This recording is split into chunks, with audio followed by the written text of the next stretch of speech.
కాంగ్రెస్ కి జూబ్లీహిల్స్ జై అంటూ అధికార పార్టీదే విజయం అంటూ ఎగ్జిట్ పోల్స్ అంచనాలు అయిపోయాయి. అప్పుడు వాళ్ళకి చెప్పిరి, ఇప్పుడు వీళ్ళకి చెప్పిరి. ఈ సర్వేలను ఎట్లా నమ్మమంటారు? ఎంత కామెడీ అయిపోయింది చూడు. అప్పుడేమో వాళ్ళకి చెప్పారు మొత్తం బీఆర్ఎస్కే గెలుస్తుంది, మొత్తం బీఆర్ఎస్ఏ వస్తుంది, బీఆర్ఎస్ఏ ఆప్షన్ ఉంది అని చెప్పారు. ఇలా మొత్తం కాంగ్రెస్ అని చెప్తున్నారు. అంటే ఓట్లు అయినాక వాళ్ళు ఎవరన్నా వచ్చి చెప్పిర్రు వీళ్ళకి పలానా పలానాలో కోటేసినాం వీళ్ళకే పడ్డాయి అప్పుడు అన్నారు కదా. మరి ఇప్పుడు బీఆర్ఎస్ కి అంతా స్కోప్ ఉన్నది, బీఆర్ఎస్ఏ గెలిచినట్టున్నదని చెప్పి ప్రీపోల్ సర్వేలు చేస్తేనేమో ఎవడు చెప్పిండు మీకు ఎంత శాతం తీసుకున్నారు, ఎంత శాంపిల్స్ తీసుకున్నారు, ఏ శాంపిల్తో మీరు ఎక్కడెక్కడ కలెక్ట్ చేసిన డేటా, దాంతోపాటు మీరు అమ్ముడు పోయినరు, మీరు డబ్బులకు అమ్ముడు పోయి మీరు కావాలని సర్వే రిపోర్ట్లు ఇచ్చిండ్రు, మీరు అది ఇచ్చిర్రు ఇది ఇచ్చారని మస్తు మాట్లాడారు. మరి ఇప్పుడు దీనికేం మాట్లాడతారు? అంటే సర్వేలన్నీ పక్కా కాదు అనేది గ్యారంటీ. కొన్నిసార్లు తప్పుతాయి, కొన్నిసార్లు వస్తాయి. ఇది ఎట్లా అంటే జ్యోతిషం లెక్క. అంటే అరే నువ్వు అందరికి పెడతావు కానీ నీకు ఓడు పెట్టర్రా, నువ్వు అందరికి కష్టపడతావు కానీ నీకు టైంకి వస్తా నీకు ఓడు హెల్ప్ చేయడం అన్నావనుకో ఓసారి నిజమే అనిపిస్తుంది, ప్రతి ఒక్కరికి అనిపిస్తుంది అది అట్లాంటి టైప్ అన్నట్టు ఇది. ఎందుకంటే అందరు నీదే తింటారు కానీ నీకు ఓడు పెట్టాడు అన్నావనుకో వానికి డౌటే వస్తుంది. వాడు పెట్టకున్నా సరే అవు కదా ఆడు తిన్నాడు ఈడు తిన్నాడు అని డౌట్ వస్తుంది. అట్లనే జ్యోతిషంలో కదా ఏదో ఇట్లా కొన్ని రాళ్ళు వేస్తే లేకపోతే గోల్ కొడితే పడతాయి అంటారు చూడు, అట్లా ఇంట్లో కూడా కొన్నిసార్లు వేవ్ని బట్టి మూడ్ని బట్టి గోల్ వేస్తారు. వచ్చిందా వచ్చింది, వస్తే చెప్పుకుంటారు సుశీరా this is my survey, this is our credibility అని గొప్ప చెప్పుకుంటారు. ఒకవేళ రాలేదనుకో కొన్నిసార్లు అటు ఇటు కూడా అయితే కొంచెం ఇది జరిగింది అది జరిగింది రిగ్గింగ్ జరిగింది అదే స్టోరీ ఈ స్టోరీ ఏవో స్టోరీలు వెళ్తారు. అన్ని మూడో మనం చూస్తూనే ఉంటాం. సరే ఇక్కడ వీళ్ళు చెప్పేది ఏంటంటే అధికార పార్టీది విజయం అంటూ ఎగ్జిట్ పోల్స్ అంచనాలు, రెండో స్థానానికి బీఆర్ఎస్ పరిమితం, సర్వేల్లో బీజేపీకి దక్కని డిపాజిట్, ఓట్ల తేడా 4% మాత్రమే, 14 కౌంటింగ్ ఫలితాలు వెల్లడి. ఒక్కసారి దీని మీద మనం చర్చ చేసుకోవాలి. ఏమని ఓట్ల శాతం తేడా మాత్రం 4-5% మాత్రమే అంటున్నారు. వీళ్ళు ఇన్ని వేషాలు వేసి ఇన్ని కథలు పడి కానీ 4% మాత్రమే అంటే ఒకసారి చూడండి. ఒకటి ఏం చేసిర్రు అధికార పార్టీ, వీళ్ళకున్న అవకాశాలు చూడరు. నేను ఇప్పుడే డిసైడ్ చేస్తాను ఎవరు గెలుస్తారు ఎవరు ఓడిపోతారు అంతా మనం చూస్తాం. మనం ఎల్లుండి ఇది టైం కల్లా అన్ని చూస్తాం. ఒకటి వీళ్ళ చేతిలో అధికారం ఉంది, రెండు అసలు ఈసీ అట్లే పోలీసు అసలు ఎవరి కోసం పనిచేసినా అర్థం కాలే, ఎవరి కోసం పనిచేసినాయి. అసలు మన ప్రజాస్వామ్య దేశం అని చెప్పుకుంటాము, మరి ప్రజల కోసమా లేకపోతే ప్రభుత్వం కోసమా అనేది అర్థం కాకుండా ఉన్నది. అంటే ఎన్నికల టైంలో ప్రభుత్వమైనా ఎవరైనా ఒకటే కదా, ఎవరైనా సమానంగా చూడాలి కదా. అధికార పార్టీ అయితే మాత్రం వాళ్ళకి సపరేట్గా ఏమైనా ఉంటాయి, రూల్స్ ఉండవు కదా. సో ఇక్కడ ఈసీ అట్లే పోలీసు కూడా వాళ్ళకే ఉన్నది. ముఖ్యంగా అత్యధికంగా పనిచేసింది 5,000 రూపాయలు ఒక ఓటుకు నడిచినాయట. 5,000 రూపాయలు నోటు ఇచ్చి ఒక ఓటు కొనుక్కున్నారట. ఇదొకటి. ఇది అయిపోతే ఇంకొకటి, ఈ మూడైనాయా, ఈ మూడైనాక దొంగ ఓట్లు మీకు చూపిస్తాం అన్నీ కూడా దొంగ ఓట్లు. ఇది అయిపోయాక ఇంకా వాళ్ళ స్థానికత, వాళ్ళ రౌడీయిజం వాళ్ళు చేసిన ఇక వాళ్ళ చూసిరుగా అరాచకం అదంతా. సరే ఇక అరాచకం ఇలా మాట్లాడుకునేదే మాట్లాడదాం. మనం ఎందుకు ఎవరికెందుకు భయపడాలి? మనం ఉన్నది ఉన్నట్టు చెప్దాం, అసలు ఉన్నదేందో చెప్దాం ఫస్ట్. ఇవన్నీ ఉన్నాయి కాంగ్రెస్ కి. ఏమున్నాయి? ఇవన్నీ ఉన్నాయి కాంగ్రెస్ కి. ఇలా దిశా పత్రికనో స్వేచ్ఛా పత్రికనో లేకపోతే వాళ్ళ బాకా ఉదయ పత్రికలో వాళ్ళంతా సర్వేలో అన్ని కలిపి చెప్పినాయి ఎంత 4-5% మాత్రమే అని చెప్తున్నాయి. 4% to 5% అని చెప్తున్నాయి. ఏది విన్నింగ్ డిఫరెన్స్, ఏది ఓటు పర్సంటేజ్. ఒక్కసారి దీన్ని బట్టి మీరు ఆలోచించుర్రి. వీళ్ళు ఎన్ని వేషాలు వేసినా కూడా ఎన్ని కథలు పడ్డా కూడా ఒకవేళ పుసుక్కున గెలిచిన నిజంగానే నవీన్ యాదవ్ను చూసి ఆయన గుర్తించి ఆ కుటుంబం చేసిన సేవలను యాక్సెప్ట్ చేసి ప్రజలు గెలిపించిన 4-5% అంటే ఒక్క ఓటు వచ్చినా గెలిపే కదన్నా అనేటోడు అంటాడు. అంటే అనూరు మీరు, కానీ 4-5% మాత్రమే గ్యాప్. అంటే ఒకవేళ ఇవేవి లేకపోతే అనేది నా ప్రశ్నకు అంతే. ఇడేముంది సింపుల్ లాజిక్ ఏమున్నది? ఇప్పుడు ఇన్ని వేషాలు పడి ఇన్ని కథలు పడితే గీ మాత్రం పర్సంటేజ్తో బయటపడుతుందని ఇంత క్లియర్గా చెప్పినాక ఎగ్జిట్ పోల్ సర్వేలు అంటే మీకు దీంట్లో ఏ ఒక్కటి లేకపోయినా దొంగ ఓట్లు బరాబర్ పడ్డాయి. చూపిస్తాను నేను మీకు, అన్ని కూడా ప్రూఫ్స్ ఉన్నాయి.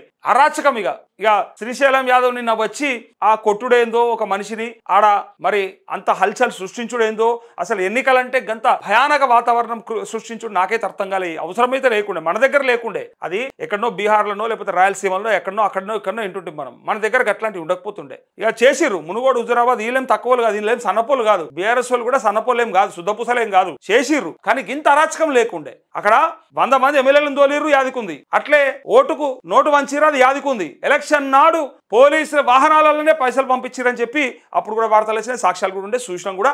అప్పుడు కూడా ఎన్నో కేసులు అయినాయి, కొంతమందిని తప్పించారు. అప్పుడు అట్లా పైసలు ఓటింగ్ నాడు కూడా పంచొచ్చిన కథ బీఆర్ఎస్ ఉండే, ఏం తక్కువ తినలేదు. కాకపోతే ఆడ కూడా ఛాలెంజ్ తొడలు కొట్టిరు మరి వాళ్ళు గెలవాలంటే తప్పదు మరి చేసిరు. కానీ ఇక్కడ మాత్రం ఈసారి కొత్తగా చాలా చిత్రమైనటువంటి వాతావరణాన్ని అయితే క్రియేట్ చేసిరు. అయితే అందులో అధికారం ఉన్నది వాళ్ళకి వేలాది కోట్ల అభివృద్ధి చేస్తామని చెప్పిర్రు, అభివృద్ధి ఇంకా చేస్తామని చెప్పి మాట ఇచ్చిండ్రు. రాష్ట్రం మొత్తం మీద మాదే ఉన్నది, భవిష్యత్తు కూడా మాదే అని వాళ్ళు చెప్పుకున్నారు. ఇలా ఒక మంత్రి పదవి ఇచ్చిండ్రు, ఇలా మళ్ళా ఇళ్ళనే వీళ్ళకి అవకాశం వచ్చి ఒక మంత్రి పదవి ఇచ్చిర్రు. ఎవరికి?